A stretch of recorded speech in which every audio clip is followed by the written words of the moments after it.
Hello, my name is Glen with Verified Texas Hemp. Hemp and the environment have this beautiful symbiotic relationship. Whenever we eradicated the hemp plant from non-domesticated situations, we really removed kind of like a link in our system to be healed. Climate change is one of the biggest threats we have to our ecosystem today. Whether you believe it or not, there are some factors that are very key in understanding what's happening with our world. So hemp proactively remediates soil and anything that we've done to the environment. You can plant hemp in a field that's been tested for radiation, right? And the plant will pull up that radiation. So we have to make sure whenever we're using things for medication that we eliminate any types of pesticides, heavy metals that we're not testing for. We're not near where we need to be in understanding what plants do, especially the hemp marijuana plant. So we talk about the 4 F's: food, fiber, fuel, and feed. Let's talk about food. Hemp seeds acts like a complete protein, right? They have all your essential amino acids. In comparison by weight, they are comparable to beef and lamb. They have omega-369s in balance, which is beautiful. We don't find that naturally by anything that we eat. We should actually refer to it as a protein alternative rather than a meat alternative. I have a friend that has Hempway Foods, and she is creating meat alternatives, but we should change our mind frame and call it protein alternative. Like I said, you are what you eat. One of the main things that we have here is feed. You should check out what happens to cattle when they eat different things. Something like hemp with high omega-369s, and just develop a really healthy cow. And if you are a meat eater, then that works with translation. Anything you take in, your DNA changes over time with whatever you take into your body. We've created an unnecessary middleman, if you will. It'll be great to feed our livestock or sheep or cattle or pigs with hemp, and we can get those cannabinoids through that process, but we should go straight to the source. There's no need of having a middleman through beef when earlier I just mentioned that by comparison, hemp has the same amount of protein as beef and lamb. So when it comes to taste and your ideas, and some people say, oh, I need meat, I need some sort of meat, for your blood type.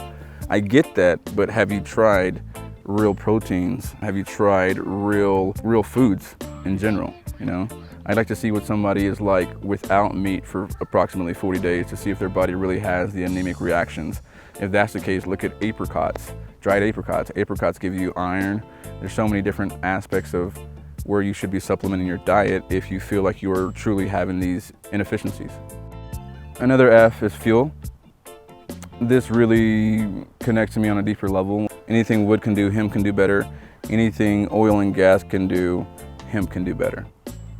We should be using hemp to be more proactive than reactive. There are certain models that happen, oil spills. Oil spills, we should be using an alternative oil rather than fossil fuels that could create a huge load of damage to our water system. We see that happen with different entities in our freight liners, our shipping stuff that comes over here. Even the gasolines that go into our ocean whenever we're using all these boats, nobody really pays attention to that aspect as well. I am always taken back when I see that film on the top of the water, you know what I mean? It's like, it's a beautiful thing to be out on the water, but what's the trade-off, We're polluting for recreation. When it comes to fiber, there are countless ways to improve the environment with hemp. Anywhere you see wood, right? Think anything wood can do, hemp can do better. These guys can eliminate paper. Building materials. There are so many building materials that we use with wood. They can be interchanged with hemp, and hemp has a negative carbon footprint, right? It's mold resistant, pest resistant. So it's almost like why aren't we doing this?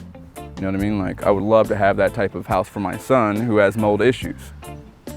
Why can't we build houses to where it could eliminate the mold and almost act like an air filter? We have coronavirus right now, you know what I mean? Why can't we build houses to where it literally pulls out toxins from the air, Like, why can't that be a thing?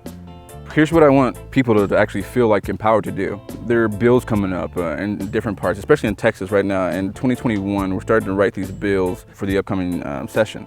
I really need people to get in touch and your senators and representatives and show up. If there's ever been a time to where you feel like you need a voice, or that you could give a voice to something that you participate in, now is the time.